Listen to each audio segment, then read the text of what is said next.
Baada ya kusubiri sana, rasmi ile mechi ya kombe la dunia ya kwanza 2026 hii hapa itawakutanisha Mexico dhidi ya South Africa. Ndio mechi ya kwanza ya ufunguzi mwaka 2026 ya kombe la dunia. Tuandikie maoni yako. Je, hii mechi utaifuatilia ukiwa wapi? Pia tuambie. Na huu ndio muda rasmi wa huu mchezo ambao utachezwa katika maeneo mbalimbali. Huko katika nchi wenyeji itaonyesha kama hivi inavyoonyesha kwenye hii picha kwamba ndio huo muda, na Afrika Mashariki na Afrika Mashariki itakuwa South Africa itakuwa saa 3 usiku, na Tanzania na Afrika Mashariki itakuwa saa 4 usiku.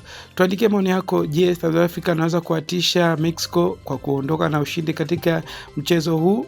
Tabiri matokeo yake yatakuwaje katika comment section.